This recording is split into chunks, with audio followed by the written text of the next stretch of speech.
Un dernier rappel, s'il vous plaît. On commence notre table ronde inaugurale, table ronde sponsorisée par Coca-Cola, sponsor Gold du Salon de la franchise qui revient pour une deuxième édition qui promet d'être encore une fois riche avec des tables rondes, des panels scientifiques sur des thématiques d'actualité et sur différents sujets. Merci de nous rejoindre tout de suite dans la salle de conférence.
Test, test.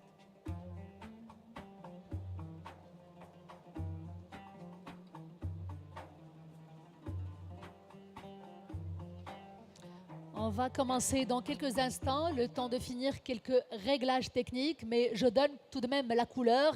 Alors on est rassemblés aujourd'hui pour la deuxième édition du Salon de la franchise organisé par la Fédération marocaine de la franchise. C'est une deuxième édition qui revient après le franc succès de la toute première et avant l'après-midi, l'inauguration ministérielle. Voilà, en présence de monsieur le ministre de l'Industrie et du Commerce, monsieur Riyad Mezzour, qui va présider le panel inaugural avec aussi le président directeur général d'Al-Barid Bank et d'autres panélistes pour nous parler de la structuration de l'écosystème de la franchise au Maroc.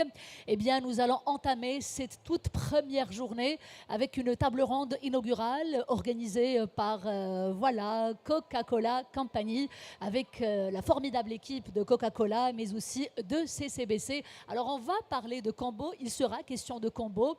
On va parler de l'impact business, on va aussi aussi décortiquer les freins qui restent, ou alors les défis qui restent à relever et les obstacles auxquels font face voilà, les professionnels dans sa mise en œuvre. Et puis on verra comment bien faire les choses. Et on va faire les choses très très concrètement avec des démonstrations voilà, en présentiel pendant cette table ronde, avant de finir avec voilà, un récap. Et puis on verra les bonnes pratiques à partager voilà, pour faire du combo in fine un levier de croissance. Et tout le monde en sera gagnant. C'est win-win et pour les professionnels, mais aussi pour le client qui va vivre une belle expérience client et qui sera voilà, non seulement satisfait, mais qui aura la facilitation dans le choix.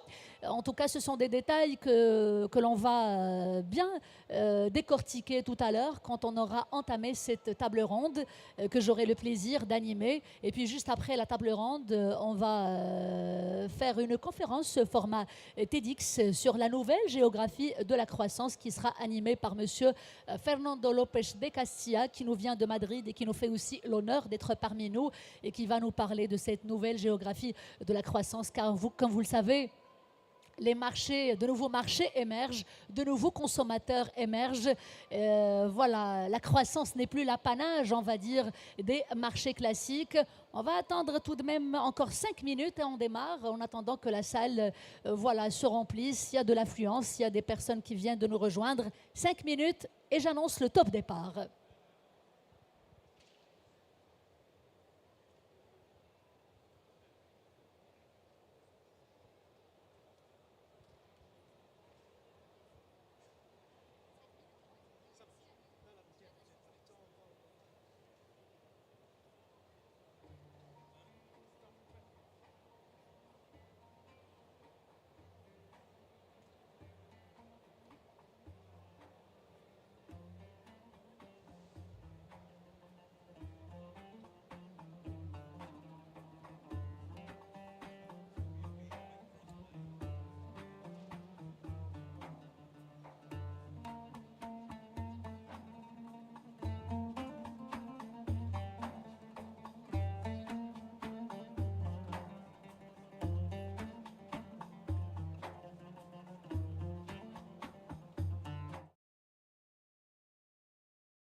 exhaustive. On va essayer de toucher à tous les aspects qui se rapportent à la question.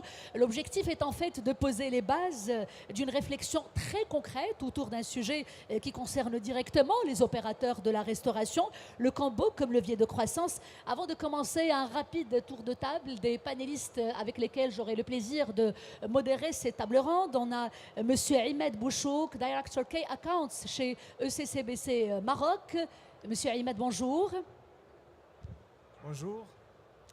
On a avec nous également, we have also Mr. Timur Said Kouzin, Senior Director Strategic Partners Middle East chez Coca-Cola Company, remotely.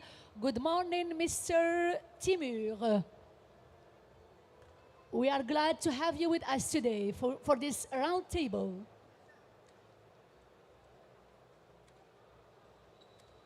Régis, s'il vous plaît, on peut écouter Monsieur Timur? De toute façon, on va y revenir tout à l'heure. Il est connecté avec nous à distance. C'était le mot de bienvenue. Allez, je poursuis avec le tour de table. On a aussi avec nous Monsieur Emile Kerolos. Mr. Emile, you are Director Premium Acceleration chez in the Coca-Cola Company in Egypt. Glad to have you with us. Thank you. Avec ma plaisir. They told me don't speak in French, so I'm still insisting to try. أو هحكي بالعربي وانتوا قولوا لي هتفهموا عربي ولا ماي فرنش ولا انجلش احسن. مرحبا والف مرحبا. We do have also with us Mr. José Ramirez, Group Revenue Growth and Strategy chez ECCBC. Merci beaucoup d'être avec nous. Glad and very, very happy to have you. It's a pleasure to have you with us, Mr. José. Merci, thank you. I don't speak French or Arabic, so I will do it in English. So hopefully it will go well.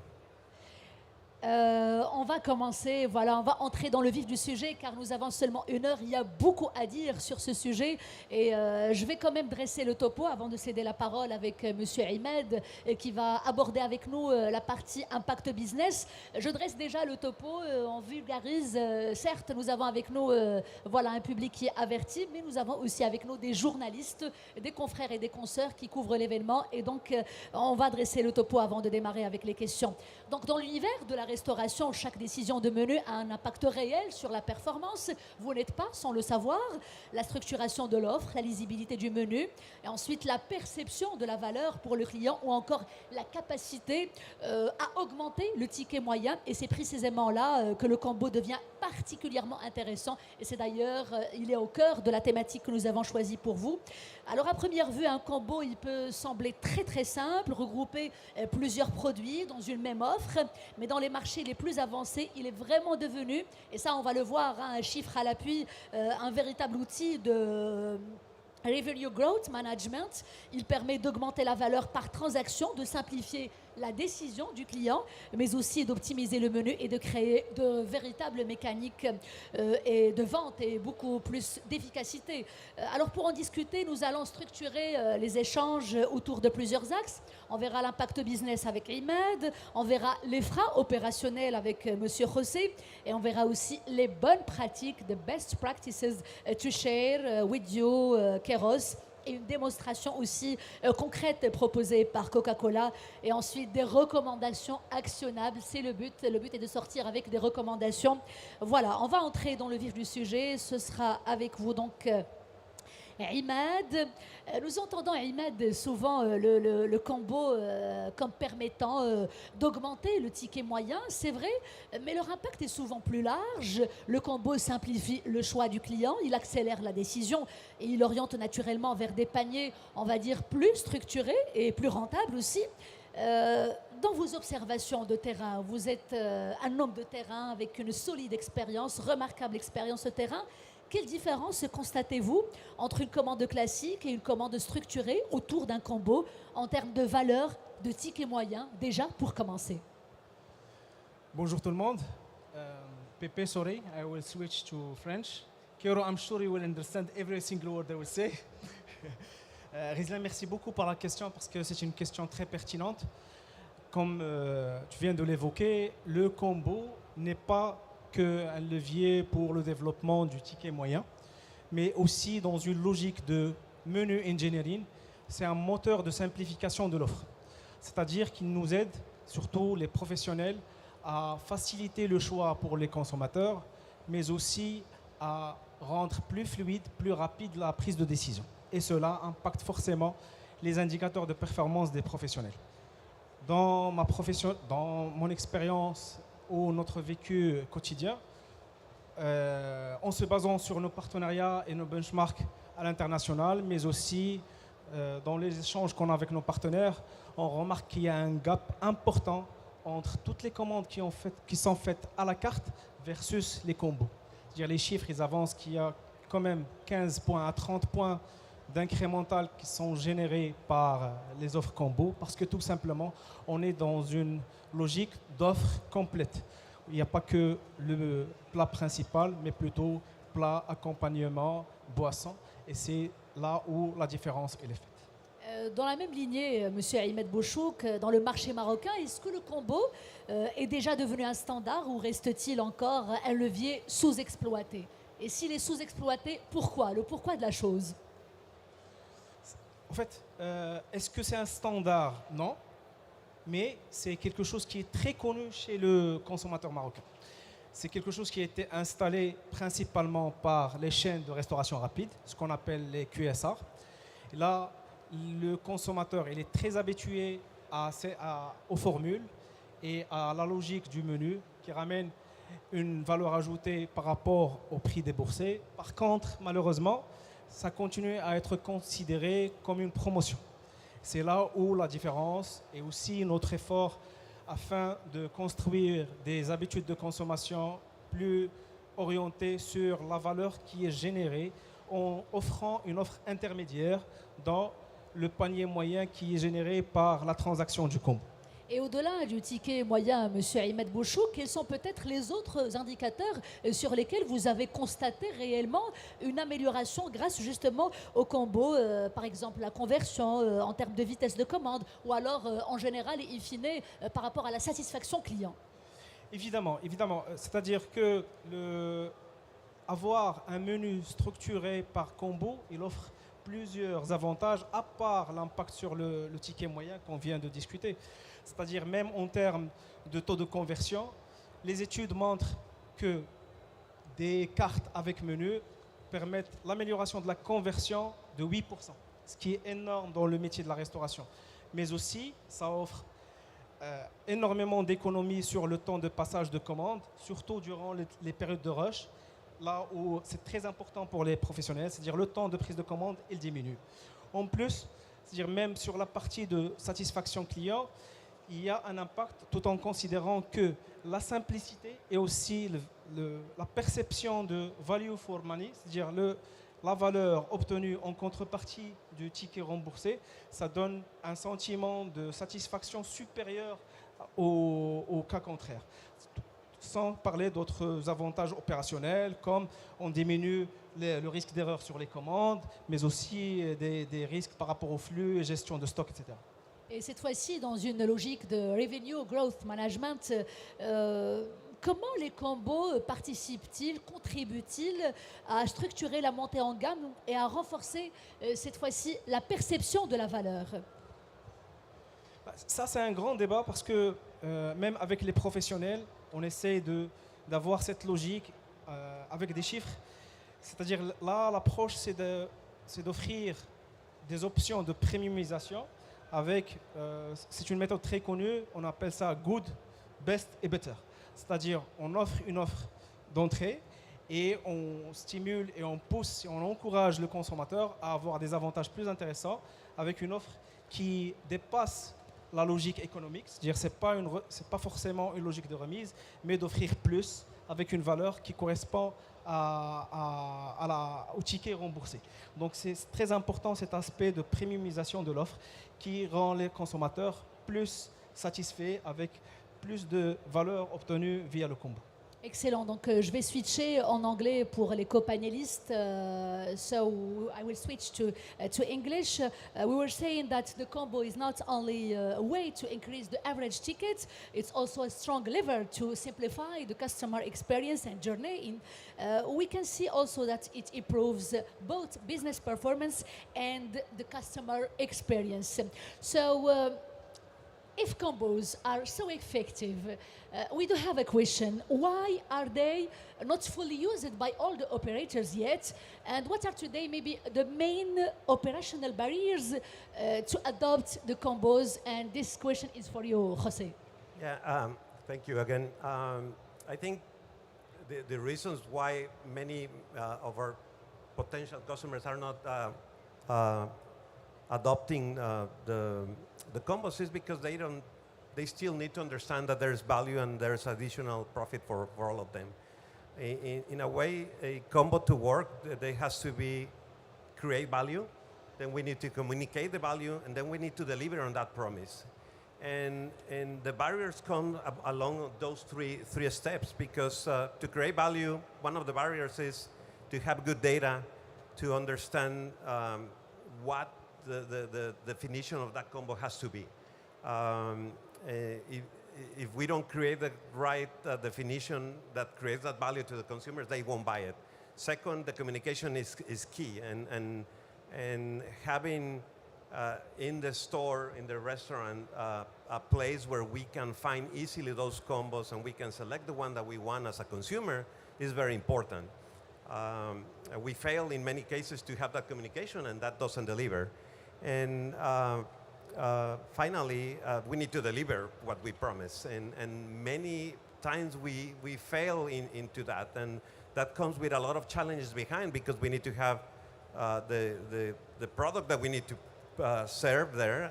We need to have the kitchen prepared for those things. And finally, to have the combo delivered. So, for instance, if you offer a combo and then you say, okay, is this with a Coca-Cola, and the Coca-Cola in the end is not cold, well, the delivery is not great. So as a consumer, you feel that you didn't fulfill your need, and then it fails, you know. So those are the kind of barriers that we have. To give maybe Mr. Jose a concrete example, what are the most common mistakes when we design or when we present a combo? Yeah, well, the most common mistake is the communication part. It's not well communicated. It doesn't communicate the value to the consumer, so they don't understand that, and that's the major mistake. The second one is too many offers. So when you have a lot of complexity, it's difficult to select some of the combos, especially in a country like Morocco, that we receive a lot of people from many countries and different languages. The communication is even more essential. It's easier to say number one combo or number two than I want something that is in a different language. So that's is important. Those are the major barriers that I see. Do you see differences between major restaurant markets and markets like Morocco? Obviously, just to start, the flavors and the customs of consumers are different. I think, some of the large chains do a good job trying to adapt some of their menus to the local flavors. Also, there's a lot of price sensitivity when you look at developed market versus Morocco or countries like Morocco. The price sensitivity is high. So the definition of the combo that adds value, that value combo with the right price, entry price that they have in the restaurants is really important. So I think those are the major differences. Obviously, technology, apps and digital media is more developed in some other places. If you go to the US, everywhere you could find combos in any type of restaurants, and there's a lot of ways of ordering, even if you don't speak English, you know. And are the challenges the same for international chains and independent restaurants? Yeah, obviously there are differences. The budget differences are huge, and when you have the opportunity to develop an app and ways to communicate, and menu boards that are dynamic and they keep changing and they offering you the different options, it's easier to communicate. When you go to an independent restaurant, what you have the opportunity is have a smaller set of combos, but to communicate clearly. And then there's some more flexibility to adapt. Even I have seen places back in Mexico when you had the combo of the week. So those kind of things you usually don't see in the large formats, because the large formats, they have a strategy national or around the world, and they have the combos are defined. But independent have more flexibility to keep adapting on a daily or weekly basis, or even on an hourly basis. Say, we're going to have this combo right now because it's going to be, I don't know, the happy hour. The happy hour is a good example of a combo in a way, where you go and put something at one point. Just to sum up, to conclude this part before moving to the other part, so the potential of combos is very clear, very, very strong, but their success depends a lot on the way we are doing things. We also understand that the gap often comes not from the concept itself, but from how the combo is designed and presented and also integrated into the customer experience. So now we talked about the operational barriers, the common mistakes. Now maybe we can focus on solutions to bring how to avoid those mistakes. We will focus on the other part, the next part, how to do it well. This is the question, and we will see this with you. Timur, are you receiving us? Are you hearing us? We can't hear you.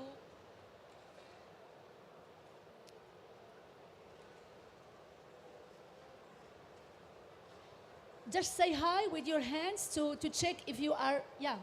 So he's receiving me, I can't hear him. So we will give maybe like a last chance, a last try. If we can't, it's not a problem, we can, we can give a last try.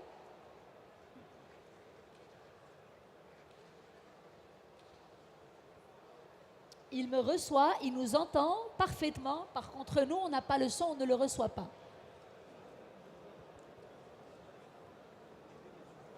So the technical team, they are trying to fix this.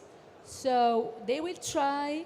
We know, Timur, that you are hearing us, but we can't hear you. We are trying to fix this. If not, we will continue with your colleagues.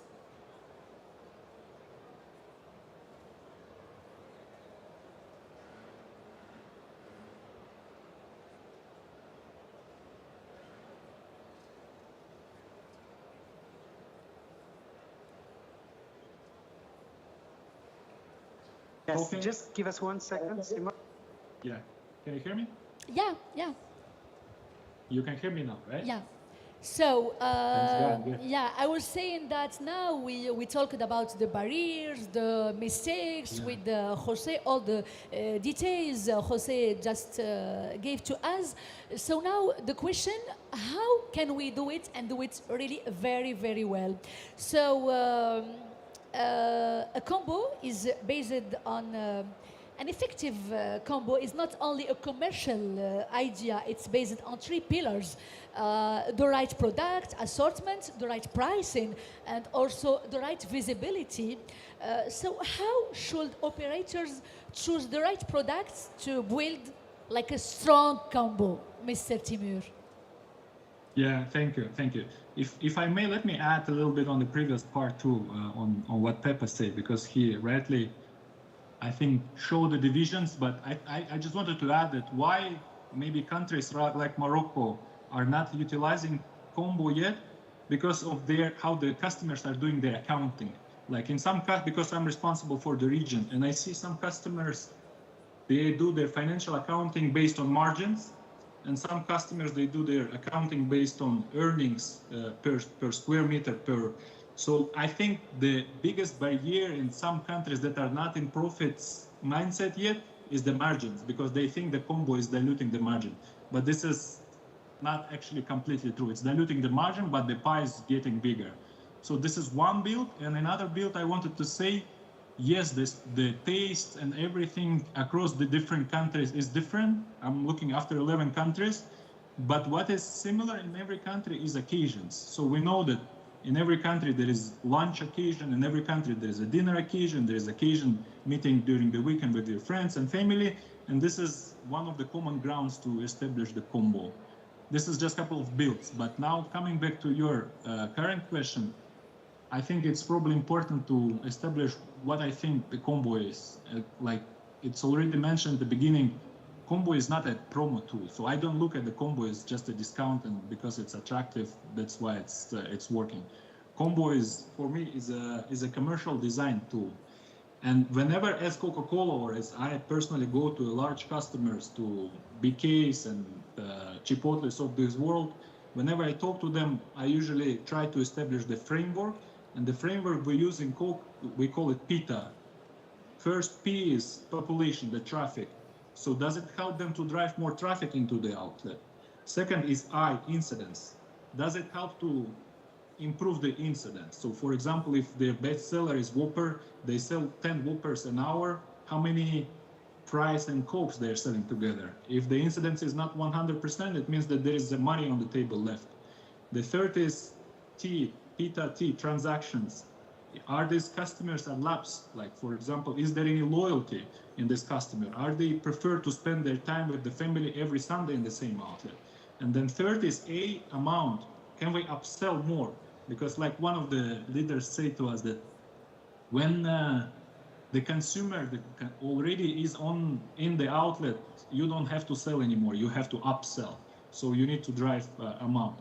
So overall, I think coming back to your question, how to structure the right question, first we need to understand what are we fixing. Do we want to drive traffic? Do we want to increase the incidence? And when we understand what are we fixing, we can create the right combo.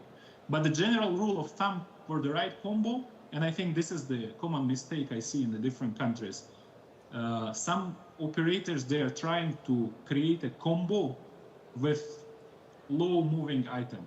They say, okay, this burger or whatever, shawarma is selling the least, let's make combo with this, I want to drive it. This is the most strong way of doing the combo. The best combo is a natural bundle that is already established in consumer's head.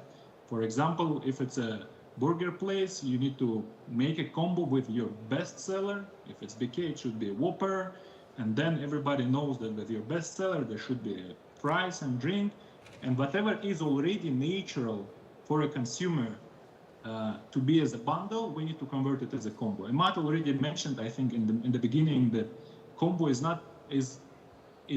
actually why it works, because it simplifies the decision-making process. Mr. Timur, for I still consumers. have many questions and we only have 1 hour, so Okay, sorry, I will move to stop. other Tell me. questions. So what level of discount makes the combo attractive without hurting profitability? What level of discount? Okay. As I mentioned, combo is not a promo tool. Combo is a commercial architecture tool. And not necessarily all the discounts should be deep. It should communicate the right value proposition for a specific bundle to a consumer. So sometimes little discount is enough if this bundle makes sense for a consumer first. And second, I think probably allow me to make one step back. Why we do combo? In developed markets like UAE, we have 90%, only one customer I know that is not making combo. And even they already started doing combo. Probably you know that Five Guys, for 40 years since the beginning, they never did combo. They did only a la carte. But if you Google now, a couple months ago, they restructured the organization. They created the marketing department. They started doing combo. Why? Because as an operators of the food service, what we need to do, we need to earn money. How do we earn money? It's a consumer pool. So let's say the total Morocco is our consumer pool, and we fight for the pockets of these people. And the right price is the competitive price, but it shouldn't be very deep. So I'm sorry for this maybe vague answer. There is no specific percentage. Sometimes you need to go deep. Sometimes you don't have to go deep as soon as it's communicating the right value. To conclude, two questions in one question with you, Mr. Timur. Should the combo be actively promoted by staff, or should it sell naturally thanks to the design of the offer? And how can operators avoid making the combo too complex for customers? Okay, so on the first question, shall it be suggested, let's say, suggested serving or the combo? I think both are important, but what we know is the data shows that if combo by itself without suggesting selling is not working, and it's working only when the staff is pushing for it, it's a fragile combo, it's a bad combo, it will not work. So there is both are important, but there is a sequence. First, combo should sell by itself, and suggested selling should only boost this for the upsell. Remember, when the consumer is already on the shop floor, our job is not to sell, our job is to upsell. Do you want to make it bigger fries, bigger Coke, bigger two patties or whatever? So this is on the first thing. And second, you say how to communicate it better. Because I'm responsible for the large accounts, for the Burger Kings of this world, right? And if you go to their outlets, you will see that on their menu boards, there is only combos. Because our objective, Pepe already mentioned, and Imad, that our objective is actually to make the consumer's life easier. What does it mean? It means that there is a menu and we don't have to create another menu of combos. We need to simplify the menu, and if you can communicate only combo, that's enough. So we always suggest to utilize 90% of your space where you talk to a consumer through the combo. Thank you, Mr. Timur. And I'm sorry, I'm overselling, but at Coke we have all the studies on where people are looking at the boards, so we have this scientific studies and we know it is a data-based fact. Thank you, Mr. Timur, for being with us remotely from Dubai. I invite you to stay with us to follow the presentation and the demonstration and the talk with your co-panelists and your colleagues. Thank you for all the details. Maybe I can conclude this part before moving to the other part. So, as we understand, the best combos are not the most complex or the most aggressive on price. The most ones are simple, clear, and very intuitive, and they are designed based really on real customer experience. So now we will move to a very concrete. Before moving to this part, je tiens à remercier toute l'équipe de Coca-Cola compagnie qui est avec nous, mais aussi les équipes de CCBC. Monsieur Farid Benchkroun, directeur général ECCBC, et Monsieur Charbal Beirouti, directeur général Coca-Cola compagnie. Sous vos applaudissements, Coca-Cola, qui nous ont suivis depuis le début de cette aventure et qui sont le sponsor Gold. On les remercie pour l'engagement et pour la présence, et on poursuit notre table ronde. Allez, back to you, Mr. Cairo. We will move to a very, very concrete example presented by Coca-Cola. So, the floor is yours. Thank you. I've seen that you have asked lots of questions. So now I'll start by actually asking you a question. Anyone here knows when did the Coca-Cola company start? When was Coca-Cola invented? Anyone knows the year? 2025? 2024? So it is 1886, very long ago. And 4 years later, after the inauguration of the company started by something very weird or very brilliant at that point of time, a visual. A marketing tool to communicate and promote the Coca-Cola product. Then it took us as a company 40 more years to convert the communication from general communication to what we know now as Coca-Cola with meals or Coca-Cola with food or occasion activation or basically combos. So in 1930, this was the time where suggesting Coca-Cola and food started to happen. And from this point forward, it became the industry norm. All of the times, we can see all of these different combos everywhere, and it became something that is normal. This is basic business as usual, as all of us know. Now we are in the era of AI. This is not enough anymore. This is too generic. Imagine you are a burger shop, but you do the best burger in town, and you are doing your own combo visual activation, and you are using just a generic material like everyone else. How can you differentiate yourself? So we as a Coca-Cola company started to think again about this. What is the next level of this? And now we are in the era of AI. So we started to think the channel, what we call HoReCa, hotels, restaurants, and cafes, is very important to us is very important in terms of the trial of the products and the association with the food, and how can we build this habit and make it even stronger with our partners and help them grow their business. So we started to think about what we call hyper-personalization. We need to be able to create combos that are very specific to your outlet, not something that is generic. So we started from there by analyzing what is basically the combo. We have three things. The first is a food item, whatever the food is. The second part of it is the outlet itself and the mood and the theme and the landscape of the place or the venue of the restaurant. The third part is the Coca-Cola product that we use into our combos. When we look at those three, there are lots of personal and customizable items in it. The food itself, how you do it, how does it look like, your restaurant or the place itself, our product. Maybe we need to use a specific SKU, or we do some sort of like an adjustment on the visual. Can we look at all of this together, blend them in a way, and come up with something that is super customized? So we started to test this and see how can we do this type of solution. The initial trial without technology will be a very manual thing. Let's do a photo session for every single customer. Imagine the time and the cost in order to do this.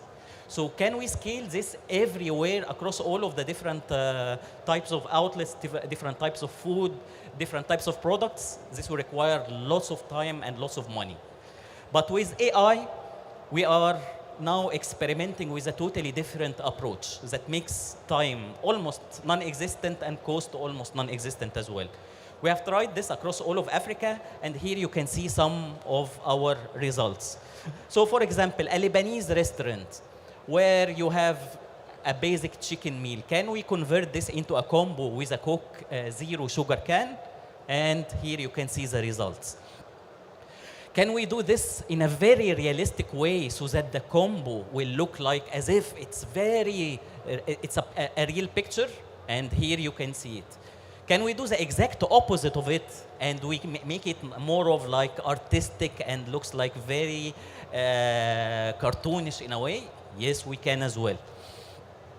Can we make this as part of our different activations everywhere and the way that you see posters of Coca-Cola, but very customized to the customers? Again, we can do this. Even more, some of our customers were not operating in food, and then they were like a basic cafe, and they were approaching us and asking, can you help us create a combo for us? And here you can see a cafe, a very small cafe, that decided to launch a new food item to their customers, and we helped them create a full combo communication with it, with the recommendation on pricing and everything. Another version of this was outlets that have different branches in different places of the country. And they wanted to do a combo, but they wanted to change the price based on the area or based on a happy hour or based on a specific timing of the year and so on. So we helped them create a combo where you can like color the price of the combo based on where you want so that it becomes totally customizable. Lots of the combos communications can be used on social media and different Instagram, Facebook, and so on. Burger is no longer a generic burger. Here you can see an outlet and how can it become like their very specific burger activation. Even very traditional food items. So one of our customers shared with us a picture like this. It's a very traditional food item in Egypt, and even the picture, the spoon is in the middle of the plate. Can we take this and elevate it and make something? And here you can see the results. Another very traditional food for a very small shop, and again, this can happen and be customized for them. A seafood shop asked us for a very interesting concept. They have lots of types of fish, and some of their clients don't understand what is the exact look of this type of the fish. So can we create something for every single item on their menu, and their menu becomes very customized? And here you can see before and after how this happened. Then we went beyond Coke brand. Can we do this across any specific SKU in our portfolio? And here you can see, for example, in South Africa, a very specific burger with a very specific Cappy juice that we have in our portfolio. Another local brand that we have in South Africa, which is called Appetizer. Water as well, if you want to activate water and create a combo out of it. Even beyond food, some of our customers in some of the markets wanted to do some sort of liquor combo activations. And here you can see that sky is the limit as well. We associated the activation with lots of thematic campaigns that we do. For example, this is a rugby season in South Africa where they wanted to do something that is customized as well, but with the theme of the sports that is happening there. And here you can see some of the actions. So what about Morocco? Can we do the same here? Can we get results here? So we asked our team to help us with this. And with our partners, we started to do 3 tests. So the first test that we did in Morocco was with Petit Fin. They told me don't speak in French, but I still insist on saying Petit Fin. Hopefully I'm saying it right. And with Hawaii, a very specific one that has a specific promotion, and with the wrap. So can we take this and elevate it and create something that is very customized? And here you can see the result. So from and to, you can see how can this be elevated. Another example was for Tacos Express. So with the Hawaii can and a specific food item, can we take this? And imagine these pictures are just sent to us through WhatsApp. It didn't require any professional photographer or anything. Just we got these pictures and the output became like this. Again, the from and the to. And the final example was with Just Green, using the thematic FIFA Coca-Cola can. And again, you can see how the results are elevated for the specific combo, from and to. And we are only just scratching the surface. So these are just 3. So who's next? Who wants to join us? And this video summarizes how the whole process works. Stop using boring visuals. The AI era is here. For decades, visual marketing has looked exactly the same everywhere. It's time to change. Give us 3 basic phone picks: meal, drink, location. That's it. Our complex AI algorithm blends them into a stunning, custom masterpiece. It's pure magic. Proven across global markets. We're just scratching the surface. Ready to upgrade your brand? Join the journey today.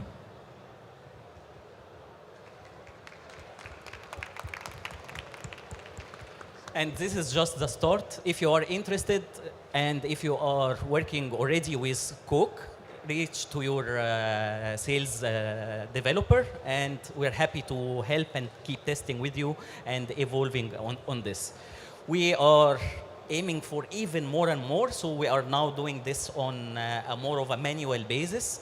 Next step is to have some sort of an app for our exclusive customers, where on the app, on the Coke app, you put the 3 pictures. You take your phone, very simply, take a picture of your food item, the outlet landscape that you want as a theme, and the Coke product that you want, upload them to our AI cloud, and you get the magic happening, and you get your customized output created for you. Thanks, and happy to grow our businesses together. Thank you, Cairo, for your presentation. Maybe some quick questions before concluding with the best practices. What visually changes from picture 1 to picture 2, from without to with the combo? And how does it simplify the customer choice? And what impact can we expect in terms of average ticket? Great. I think the first thing that we have seen that was a big impact was the consumers going to our clients who have tried this And now understanding exactly how is the combo looking like. So sometimes people don't understand what is the difference between this food and this food. And when they order and look, okay, this is what was not what I was expecting.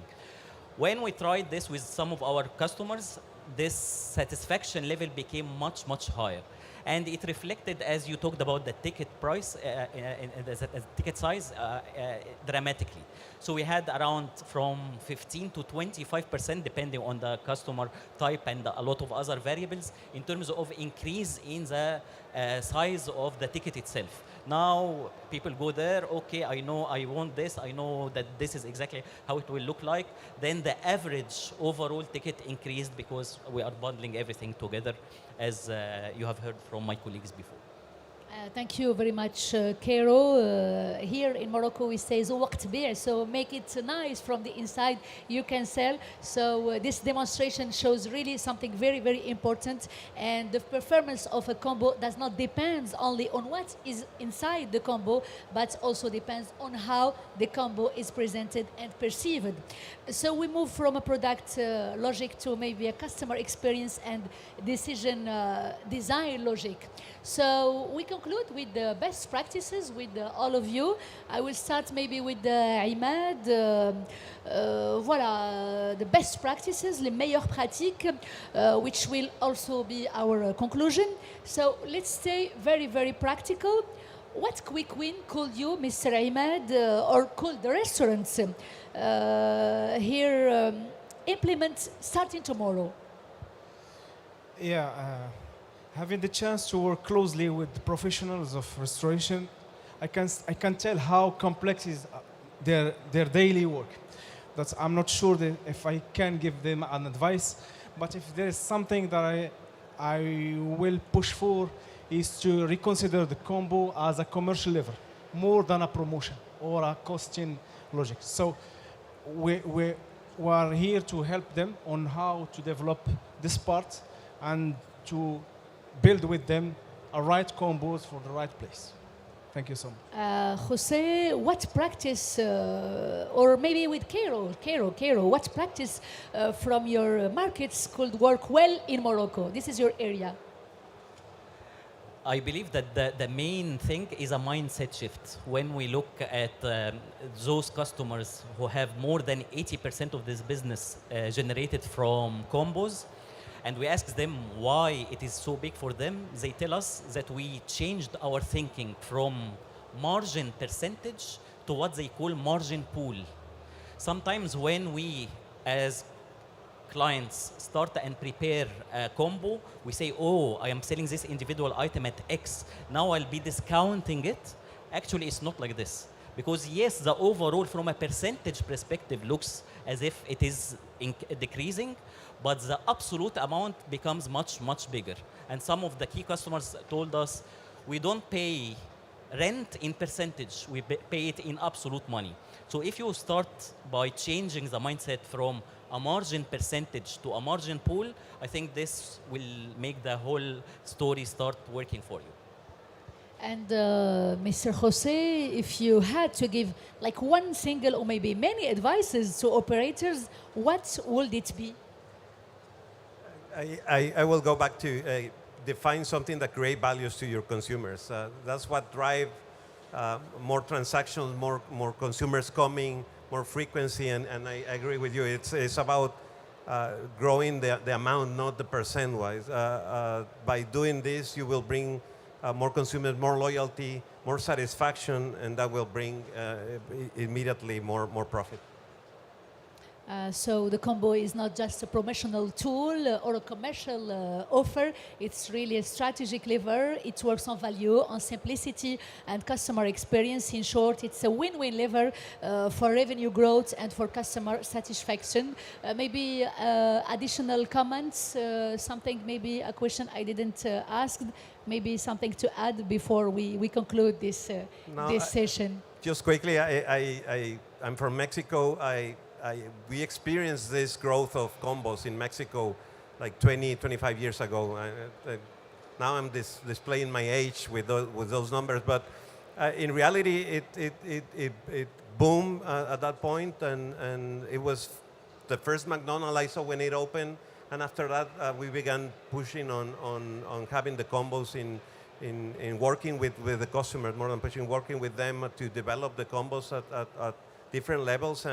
And you can see if you go to Mexico, combos in the snacks, in taquerias, in many places that you wouldn't think 20 years ago.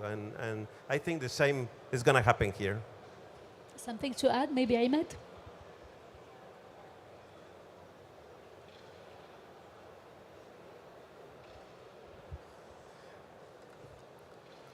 Je tiens d'abord à remercier toute l'audience qui était avec nous. Et je tiens aussi à te remercier Nesrine, pour l'effort et pour l'équipe d'organisation. Donc j'espère que ce panel il a ramené la valeur demandée. Il a répondu à pas mal de questions par rapport à l'audience qui était avec nous. Et le plus important, c'est que mettons la main dans la main avec les professionnels pour maximiser l'extraction de valeur et aussi les accompagner sur les projets à venir. Voilà. Thank you also, Jose, Kero, and also Timur for this very, very interesting professional conversation about the combo. And thank you also for the concrete demonstration and the example.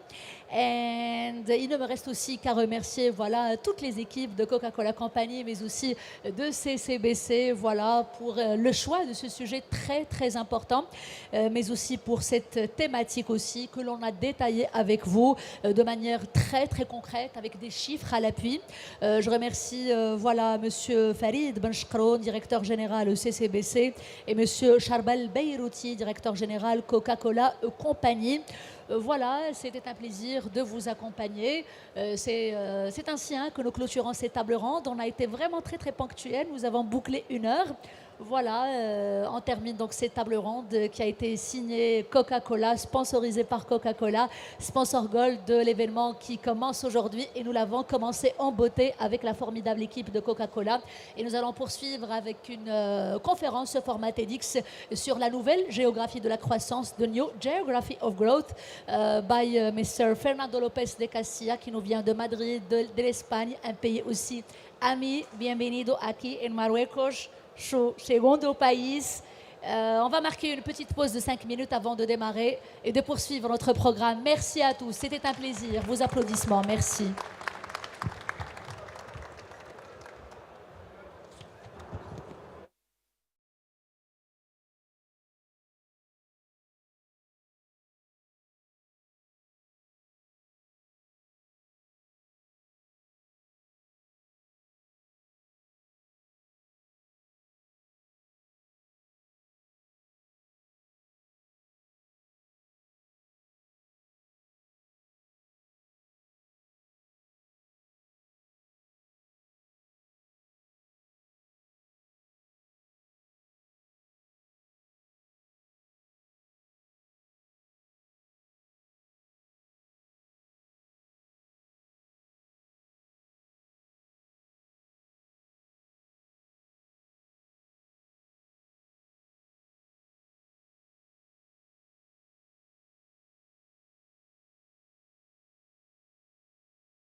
de la croissance, de New Geography of Growth, con Fernando López de Castilla. Bienvenido aquí en Marruecos, su segundo país, otra vez.